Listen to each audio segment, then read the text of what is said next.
बैतुल माल केला बागान की नई कमेटी 2022 में आई।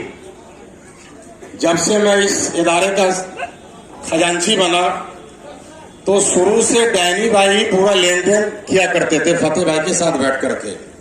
बहुत दिनों तक वो चलाते रहे। सामान वगैरह जब लाने का बात होता था वो खुद अपने लोगों से मंगवाते थे, जिसमें हमें इतराज होता था। तो हमने जो एग्जीक्यूटिव बॉडी के मेंबर है उनमें से 2-4 मेंबर के जरिए सामान मंगवाना शुरू किया।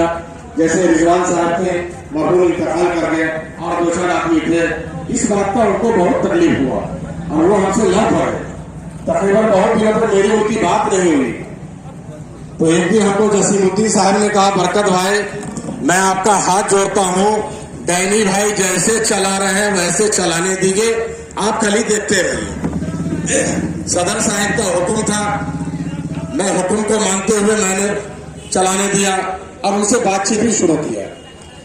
तकरीबन 2.5 साल तक डैनी भाई कैश का लेन देन स्कूल का फतेह भाई के साथ बैठ के सब देखते रहे। एक दिन जब मैं ऑफिस में आया, फतेह भाई से कहा, फतेह भाई कैश में कितना रुपया है? उन्होंने कहा 1 लाख प्लस। मैंने कहा जरा कैश शीट दीजिए। कैश शीट में देखा 4 लाख प्लस। तो मैंने कहा ये 3 लाख प्लस कहाँ गया? उन्होंने कहा कि वो उचंती में लिखा हुआ है।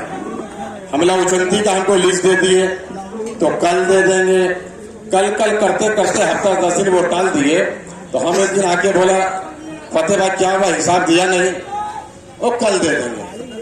तो हमने देखिए फतेह भाई कल अगर नहीं दीजिएगा तो मैं खजांची पद से इस्तीफा दे दूंगा।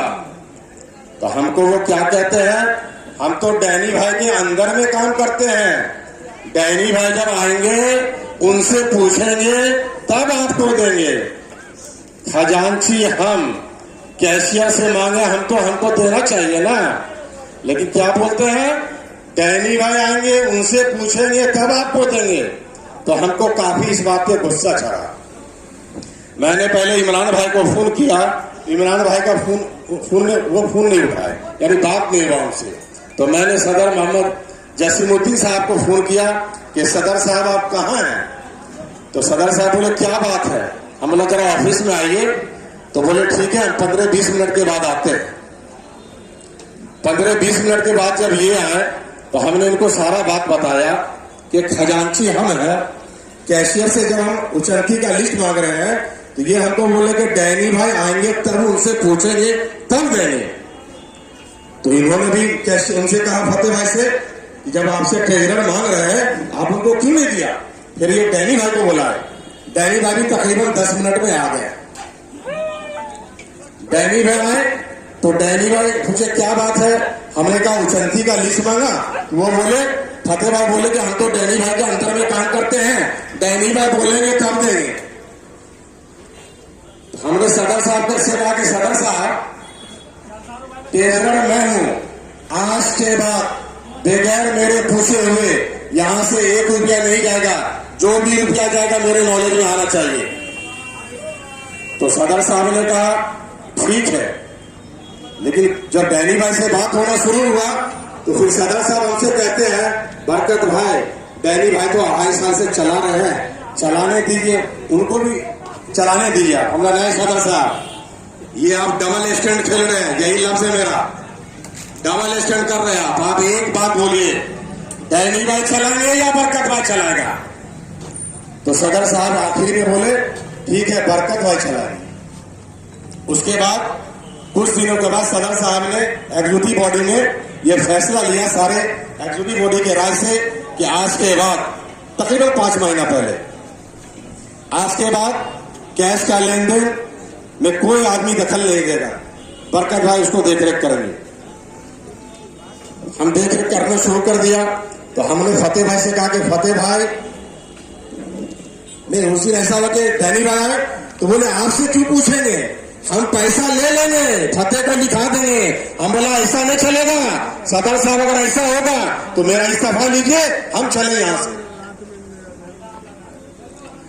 जब फाइनल जब कमेटी में तश्कील हो गई कि नहीं भाई आज के बाद बरकत भाई देखेंगे, उस दिन से हमने फतेह भाई से कहा कि फतेह भाई 15-20 हजार रुपए कैश में रख करके बाकी जो भी रुपया आएगा स्टेट बैंक ऑफ इंडिया में रखते आप चले जाएंगे। ठीक है, उसी से पैसा जब रखना शुरू किया, कुछ दिन बाद पैसा रखा गया तो डैनी भाई बोलते हैं कि पीएफ वाले का पैसा बाकी है, बैंक में रखिएगा तो पैसा को ले लेगा, रोक देगा, इसलिए कैश ही रहने दिए। कैश में रहना शुरू हुआ। फिर कुछ दिनों के बाद केवाईसी वगैरह बैंक में जमा हुआ, फिर बैंक में रखना शुरू कर दिया, चलता रहा। उसके अक्टूबर 2024 को हाजी मोहम्मद जसीमुद्दीन साहब ने एक फाइनेंस एंड अकाउंट्स कमेटी बनाया, जिसमें 7 आदमी है तकरीबन, नाम आगे मैं बताऊंगा। उस कमेटी बनाने का मकसद ये था कि बैतुल माल केला बगान के माली मसाइल को ठीक करने के लिए जनाब मोहम्मद जसीमुद्दीन साहब ने एक फाइनेंस एंड अकाउंट्स कमेटी बनाई। उस कमेटी का मकसद ये था कि एक टीम बने जो पूरे फोकस के साथ बैतुल माल सोसाइटी और स्कूल के मसाइल को देखे। मजीद audit, income tax file, PF, professional tax, ESI, society annual return, society registration renewal के एमसी मोटेशन वगैरह के मुतालिक तमाम मसाइल को देखे। मुझे इस कमेटी का चेयरमैन बनाया गया था, इसलिए इस कमेटी के चेयरमैन होने के नाते मैंने बैतुल माल के हक में सदर जनाब मोहम्मद जसीमुद्दीन साहब को एक लेटर लिखा। लेटर में मैंने ये लिखा जो मैं आप लोगों को पढ़ के सुना रहा हूं।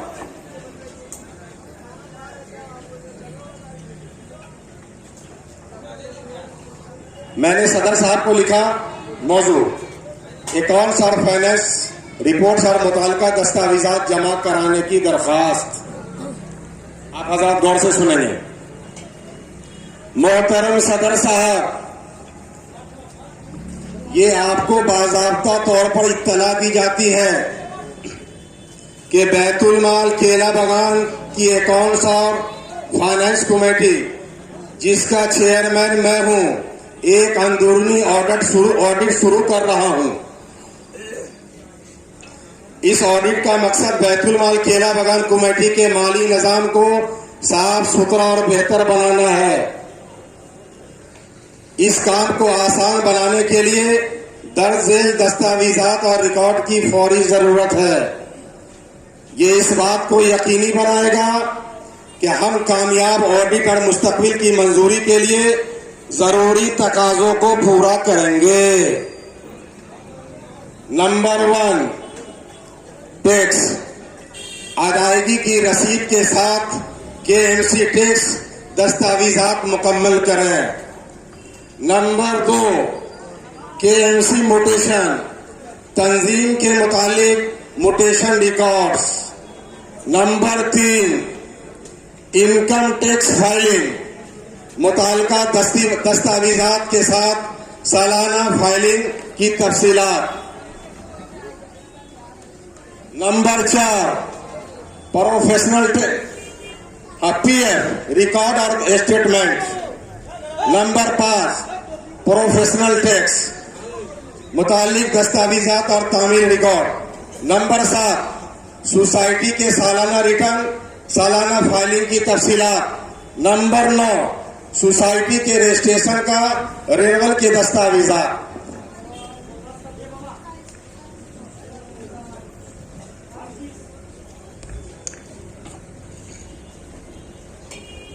नंबर 10, 102/H/5 इमारती दस्तावेजात, मलकियत और कानूनी दस्तावेजात।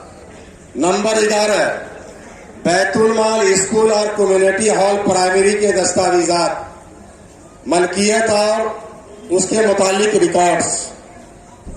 नंबर 12, स्कूल के एफिलिएशन के दस्तावेजात, सर्टिफिकेट और मुतालिक एफिलिएशन के रिकॉर्ड्स। अहम नोट, जब तक 11 मार्च 2022 से नवंबर 2024 तक की तमाम दरखास्त करदा मालिक दस्तावेजात और रिपोर्ट जमा नहीं कराई जाती, और उनका जायजा नहीं लिया जाता, तमाम ओहदों पर मौजूदा अमला और मुलाजमीन बगैर किसी तब्दीली के अपनी ड्यूटी जारी रखेंगे। ये फैसला ऑडिट के दौरान अच्छे से काम होने को यकीनी बनाएगा। बराए करम नोट करें कि अकाउंट्स और फाइनेंस कमेटी 9 अक्टूबर 2024 को बनाई गई थी, इसलिए इसके पास पुराने माली रिकॉर्ड्स और रिपोर्ट्स नहीं है।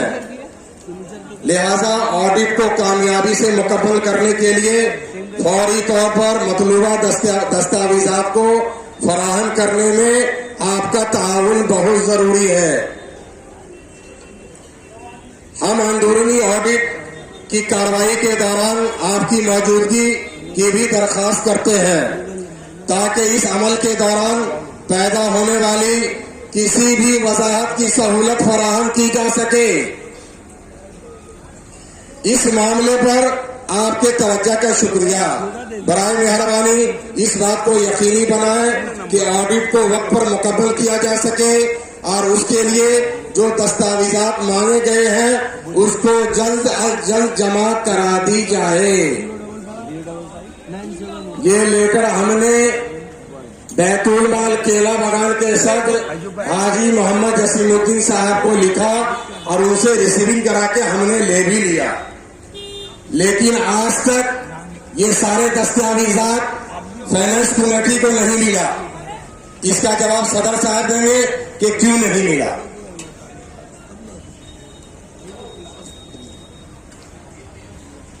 कमेटी जो बना था उसमें टोटल 9 आदमी थे। मैं नाम आपको बताता हूं पढ़ के, आप लोग गौर से सुना। हाजी मोहम्मद बरकत अली चेयरमैन,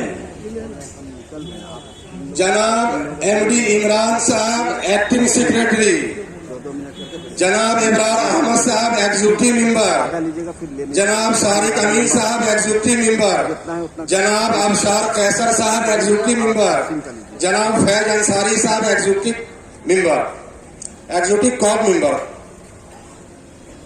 अबशार साहब भी कॉप मेंबर, जनाब कमाल मुस्तफा साहब executive member co-op, doctor MD Sajid साहब और जनाब मोहम्मद हसमत अली साहब।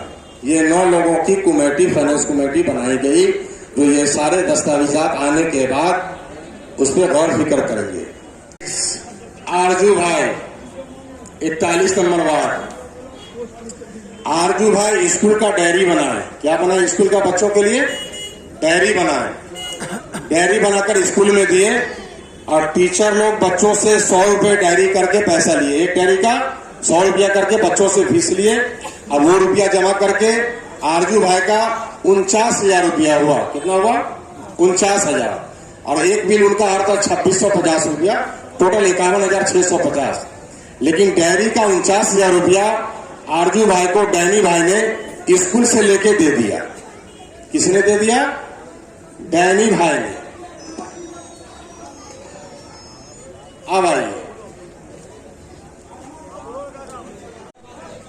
तो जब मैंने देखा कि 49,000 रुपया डैनी भाई वहां से लेके आरजू भाई को दे दिए, फिर यहां से जब कैश से भी देखा कि वो ले लिए 49,000 रुपया, वहां से उठा के दे दिया और यहां से भी ले लिए। जब मैंने देखा तो मैंने फतेह भाई को पूछा, फतेह भाई ऊपर का मेम से पूछा तो वो बोले कि 49,000 रुपये यहां से डैनी भाई को दे दिया है जो आरजू भाई को पेमेंट हो गया।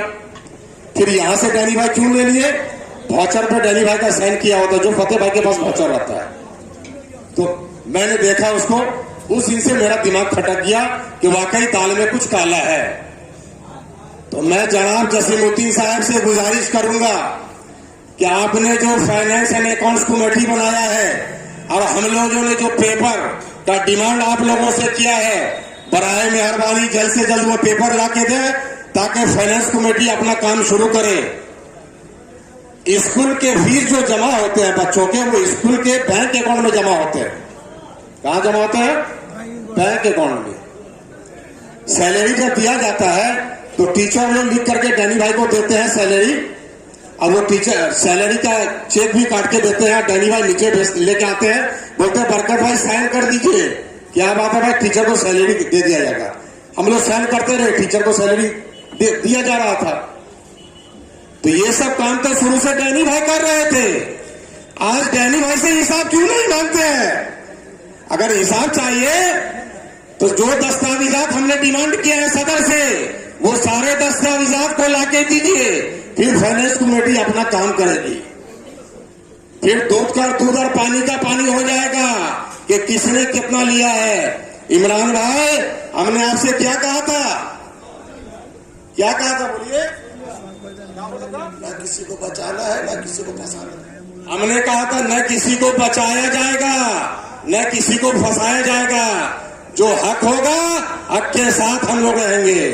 तो आने वाले वक्त में इंशाअल्लाह उम्मीद करते हैं कि अब सारे दस्तावेजात हम लोगों को मिल जाएंगे। फिर हम लोग एक एक डेट पे सर्च करेंगे, उसका ऑपरेशन करेंगे। फिर आपसे ऑपरेशन करने के बाद जब डिटेल सामने आएगा, फिर आप लोग के सामने आएंगे, फिर हिसाब दिया जाएगा। ठीक है? बस मैं ज्यादा न कुछ कहते हुए आप तमाम लोगों का शुक्रिया अदा करते हुए अपनी बातों को खत्म करता हूं।